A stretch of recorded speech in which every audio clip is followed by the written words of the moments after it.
What's up, YouTube? It's Tony from Tony and Renee number 1. Today we're going to talk to you about creating an exit plan. So what is an exit plan, right?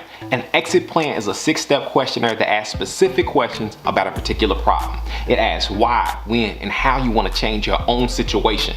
Exit plans work extremely well in relationships, jobs, business deals, or even transitioning from different schools. Hey YouTube, it's the Queen, Renee. The first step to creating an exit plan is to define your problem. What are you hoping to transition from? And where do you want to go? This can be a relationship, a job, it can even be a class or a major at school. When you define the problem, think about what is causing you the most difficulty. If the problem lies in your job, try unpacking what's difficult about that. Is it the hours you work? Maybe it's the way you're managed. Or maybe you feel like you have no control.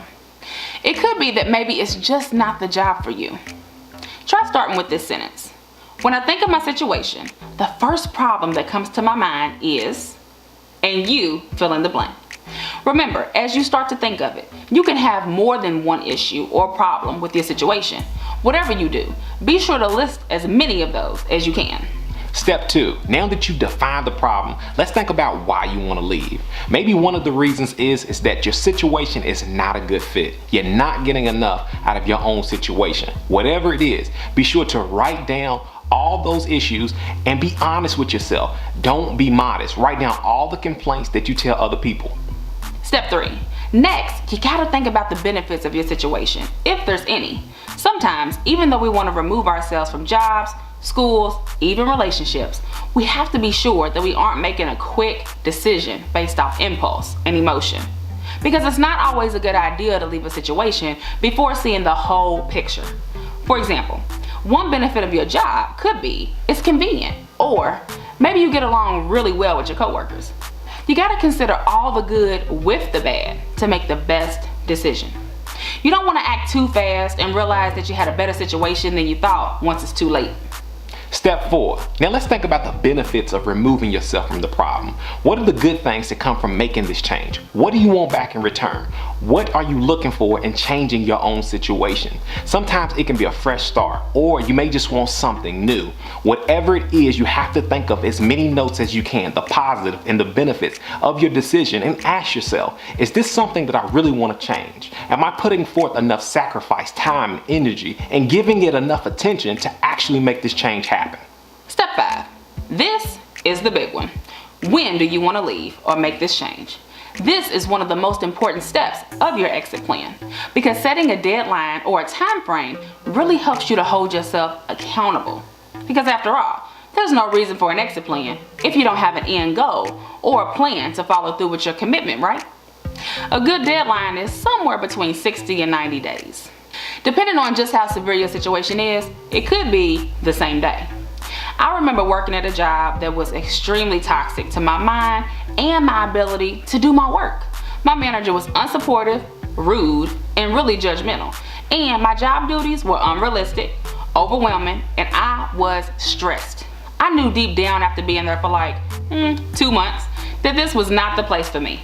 But I didn't know when or how I was gonna leave.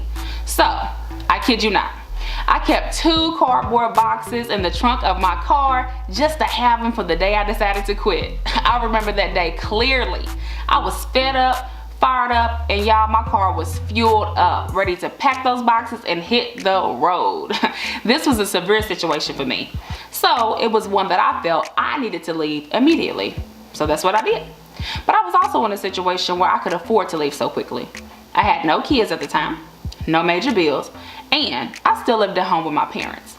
So me leaving so quickly and without having another job lined up wasn't really that much of an issue, and it was something I could afford to do. But you gotta be sure to examine your situation to determine whether or not you can make such a quick move, because for many of us, we can't. Which is why having an exit plan is so important. Step 6. Now that you know the problem, you know why it exists, and you know when you want to make this change happen, let's think about how you want to leave.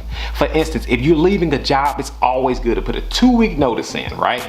So you can leave in a good standing. In a relationship, it's a little different. You may want closure. You may want to talk to your mate about why the relationship ended the way it did. Sometimes, depending upon certain factors or elements or certain things that happen to your relationship, it may just be good to remove yourself immediately. Step 7. And we save the best for last. What happens if you fail? Or you thought you were making a good decision, but it turned out bad? To be honest, that's just a part of life that you can't know 100% of until you do it. You gotta trust yourself. Also, remember, failure is a state of mind, and many of the experiences that you gain the most from usually come from maybe a decision you made prematurely or a mistake. Now, I'm not saying that making a careless decision is okay, but you gotta be sure to put yourself out there to find out what's best for you. You know what's best for you because after all, you know yourself better than anybody. So, don't second guess yourself. Give yourself a chance. You won't know what's good for you until you start trying something new. What's the definition of insanity again? Trying the same thing over and over, expecting a different result. This can be applied to jobs, relationships, and your overall performance. So do yourself a favor, don't go insane. We hope y'all enjoyed this video. Thanks for hanging with us. Be sure to subscribe, follow, and share this video. Make sure you check out our next video coming up in the next few weeks. It's called 4 Degrees and Broke. I mean college degrees. This is for all you college graduates and all you soon to be college students. I think y'all really will enjoy this. Until next time, be sure to think, create, and change your own situation. Peace.